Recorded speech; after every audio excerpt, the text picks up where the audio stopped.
Good morning, class 7. So here is the part 4 of chapter 12, reproduction in plants. Hope आपने part 1, 2, 3 खूब enjoy किया होगा. अब हम बात करेंगे डिस्पर्जल ऑफ सीड्स की, कि सीड्स जो है आगे डिस्पर्स कैसे होते हैं, फैलते कैसे हैं. देखो बेटा, क्या होता है, हर एक जो प्लांट है वो बहुत सारे सीड्स प्रोड्यूस करता है.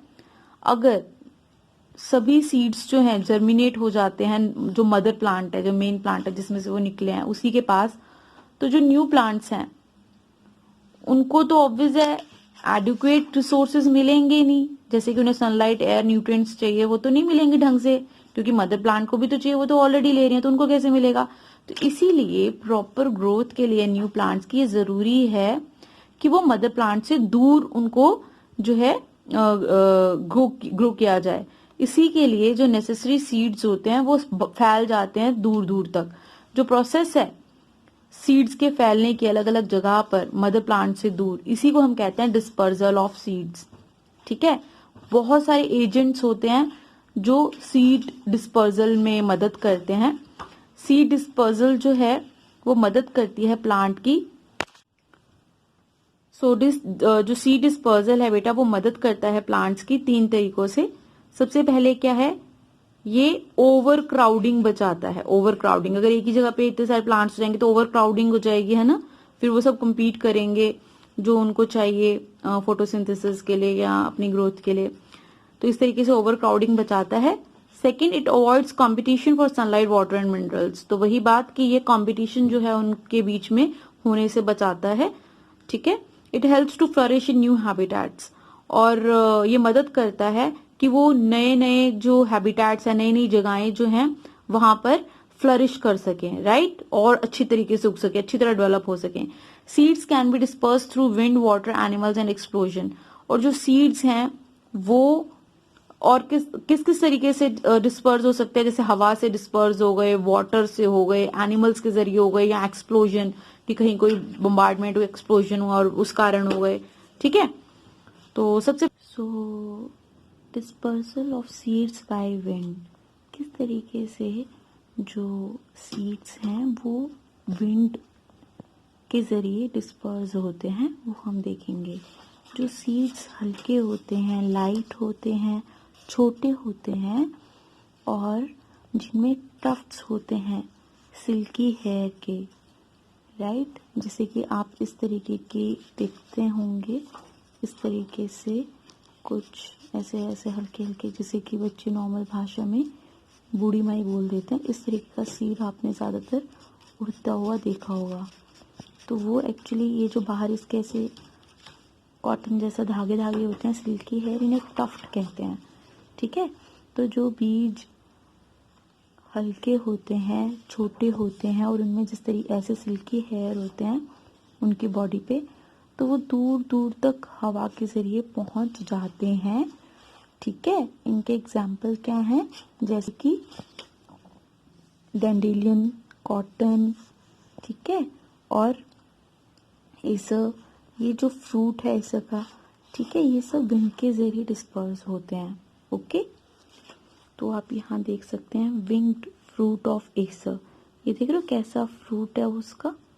ठीक है. तो ये हवा के जरिए एक जगह से दूसरी जगह पहुंच जाता है. ठीक है. और इस तरीके से इसके सीड डिस्पर्स होते हैं. ये डैंडेलियन है, तो देख रहे हो इस तरीके से इसके इसी का ही है ये. इसके सीड्स हवा से ही फैल जाते हैं. अब हम देखेंगे कैसे जो सीड्स हैं वाटर के जरिए एक जगह से दूसरी जगह पहुंच जाते हैं. सीड्स और फ्रूट्स जिनका जो स्ट्रक्चर होता है ऐसा होता है कि वो इजीली पानी में फ्लोट कर सकते हैं. तो वो जो होते हैं सीड्स, वो पानी के जरिए डिस्पर्स होते हैं. फॉर एग्जाम्पल सीड्स जो हैं या फिर जो फ्रूट है पूरा कोकोनट का, वो पानी के जरिए इधर से उधर स्प्रेड होता है. लिली है, लोटस है, ये सब पानी के जरिए इधर से उधर इनके सीड्स डिस्पर्स होते हैं. ये देख रहे हो, ये लोटस है, इसके सीड्स ऐसे डिस्पर्स होते हैं. ये कैटल है, इसके सीड्स भी वाटर के जरिए डिस्पर्स होते हैं, कोकोनट के भी. ठीक है.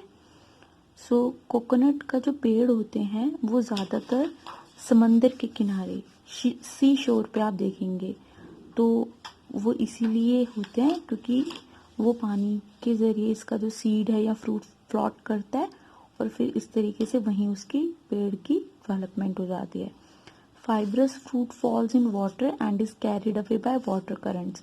ऐसे ही जो फाइब्रस फ्रूट फॉल होते हैं वो पानी में गिर जाते हैं और वो वाटर करंट्स के ज़रिए कैरी कर लिए जाते हैं और इस तरीके से उनका सीड डिस्पर्जल होता है। ओके, सो अब एनिमल्स के ज़रिए कैसे सीड डिस्पर्स होते हैं हम वो देखते हैं। सीड्स और फ्रूट्स जो डिस्पर्स होते हैं एनिमल्स के ज़रिए, वो एक्चुअली क्या होता है, या तो एनिमल्स उन्हें खाते हैं, वो एडिबल होते हैं, या उनमें हुक्स होती हैं उन सीड्स में या फ्रूट्स में, राइट। बार्ब्स होते हैं, स्पाइन्स होते हैं, ब्रिसल्स होते हैं, स्टिफ हेयर होता है उनके सरफेस पे, मतलब ऐसा स्ट्रक्चर होता है जो कि कहीं पे अगर अटक सकता है, ठीक है। तो ऐसे जो सीड्स होते हैं ये चिपक जाते हैं एनिमल की स्किन के ऊपर या ह्यूमन बींग के कपड़ों के ऊपर और फिर एक जगह से दूसरी जगह तक पहुंच जाते हैं।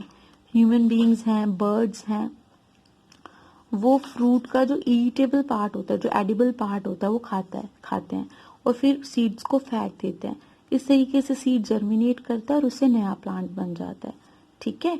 जैसे कि फ्रूट्स हैं ट्रैबुलस के, ज़ैंथियम के, इनमें हुक्स होते हैं और स्पाइन्स होते हैं इनकी बॉडी पर और वो इस तरीके से बॉडी के साथ चिपक के, कपड़ों के साथ चिपक कर, एनिमल की बॉडी के साथ चिपक के इधर से उधर स्प्रेड हो जाते हैं, ठीक है। इसके बाद लास्ट जो हमारा है बेटा वो है by explosion, seed dispersal by explosion. कुछ फ्रूट्स होते हैं बेटा वो खुल जाते हैं, जैसे वो मैच्योर होते हैं ना वो खुल जाते हैं अपने आप, और जो फोर्स जो है, ये जो ताकत लगती है उनके खुलने में वो इतनी ज़्यादा होती है कि उससे उनके बीज जो होते हैं वो बिखर जाते हैं, स्प्रेड हो जाते हैं। जैसे कि एग्जाम्पल के तौर पर हम देख सकते हैं सीड्स ऑफ पी, मटर अगर ओवर मैच्योर हो जाता है तो उसके बाद ऐसे ही होता है, वो अपने आप खुल जाता है और उसके दाने इधर उधर बिखर जाते हैं। लेडी फिंगर जो है हमारी भिंडी, उसके साथ भी ऐसे ही होता है। कैस्टर, बाल्सम, इन सब के जो सीड्स होते हैं ऐसे बर्स्टिंग से ही स्प्रेड हो जाते हैं, ठीक है। तो यहाँ पर हमारा ये चैप्टर खत्म होता है। होप आपको क्लियर हो गया होगा। फिर भी कोई डाउट हो तो you can ask me in comment section. So guys अब हम देखेंगे कि किस तरीके से विंड, वाटर, एक्सप्लोजन और एनिमल्स के जरिए सीड्स जो हैं एक जगह से दूसरी जगह डिस्पर्स होते हैं, राइट। तो first of all we will discuss about dispersal of seeds by wind. तो आप देख सकते हैं बेटा कि कुछ प्लांट्स के सीड्स इस तरीके से होते हैं कि जरा सी विंड ब्लो करती है और वो सीड्स स्प्रेड हो जाते हैं, एंड इन दैट वे हमें जो है सीड डिस्पर्जल में मदद मिलती है, राइट। अब हम देखते हैं dispersal of seeds by water. तो कुछ वाटर प्लांट्स होते हैं जैसे लोटस है, उनके सीड्स तो वाटर के जरिए डिस्पर्स होते हैं। इसके अलावा कोकोनट है, आप देखते हैं ज्यादातर समंदर के किनारे होते हैं, तो उनके भी या तो कोकोनट या सीड्स के जरिए इस तरीके से एक जगह से दूसरी जगह जब ट्रेवल करते हैं सीड, और इस तरीके से वो डिस्पर्स होते हैं। अब हम बात करेंगे dispersal of seeds by explosion. कुछ प्लांट्स जैसे कि मटर है, उनके पॉड्स जब ओवर राइपन्ड हो जाते हैं तो अपने आप एक एनर्जी से वो फट जाते हैं, जैसे कि आपने यहाँ देखा, और उसके जो सीड्स होते हैं वो स्प्रेड हो जाते हैं, इधर उधर बिखर जाते हैं, और इस तरीके से जो है सीड्स जो हैं डिस्पर्स होते हैं बाय एक्सप्लोजन, राइट। अच्छा, ये तो हमने देखा पी प्लांट का एग्जाम्पल, ब्रूम प्लांट भी इसका एक एग्जाम्पल है। तो आपने देखा सीड्स कैसे डिस्पर्स हो रहे थे, विंड, वाटर एंड एक्सप्लोजन के जरिए, जो कि एबायोटिक एजेंट थे जिनमें एनिमल्स का कोई रोल नहीं था। लेकिन अब हम देखेंगे बायोटिक एजेंट्स के जरिए, यानी एनिमल्स के जरिए सीड्स जो हैं वो कैसे डिस्पर्स होते हैं। देखिए, अगर जैसे कि ये मैंगो है, इंसान या कोई भी इंसान भी एनिमल्स में ही आता है, राइट। तो जितने भी एनिमल्स हैं जब वो कुछ खाते हैं फ्रूट्स वगैरह, सीड्स उधर फेंक देते हैं, तो इन दैट वे जो सीड डिस्पर्सल में मदद मिलती है एनिमल्स के जरिए, राइट। इसके अलावा आप देखते हैं कि जो बर्ड्स हैं वो सीड्स खाते हैं, राइट। वैसे तो सीड का कवर बहुत थिक होता है कि अगर हम इसे नॉर्मली सो करें तो उसको बर्स्ट आउट होने में थोड़ा प्रॉब्लम होती है, मगर अगर बर्ड्स उस सीड को खाते हैं तो उसका जो आउटर कवर इतना सॉफ्ट हो जाता है जब उसे एक्सक्रीट करते हैं कि वो इजीली एक्सक्रीट करते हैं, तो वो जो सीड जब मिट्टी में सो हो जाता है, दब जाता है, तो उसके बाद उसमें जल्दी से इजीली जर्मिनेशन हो जाती है, क्योंकि वो सीड जो है वो सॉफ्ट हो चुका है, उसका आउटर कवर जो है वो जो है सॉफ्ट हो चुका है जो बर्ड्स की क्रशिंग के कारण, right. So in that way animals के जरिए भी डिस्पर्जल में मदद मिलती है। इसके अलावा इंसेक्ट्स भी बैठते हैं प्लांट्स के ऊपर, उनके ऊपर जो है उनसे भी हमें मदद मिलती है सीड डिस्पर्जल में, राइट। सो आपने देखा कि कैसे कैसे हमें मदद मिलती है। ब्लैकबेरी, चेरी, एप्पल, ये कुछ एग्जांपल्स हैं जो कि बायोटिक एजेंट्स के जरिए जिनके सीड्स डिस्पर्स होते हैं, राइट। Okay fine. अब आप देखिए, जब प्लांट के नजदीक ही अगर उसका सीड जो है अगर सो हो जाए तो क्या होगा, उन दोनों प्लांट्स के बीच में कंपटीशन शुरू हो जाएगा सनलाइट के लिए, वाटर के लिए, मिनरल वाइटमिन्स के लिए, कार्बन डाइऑक्साइड के लिए, तो उन दोनों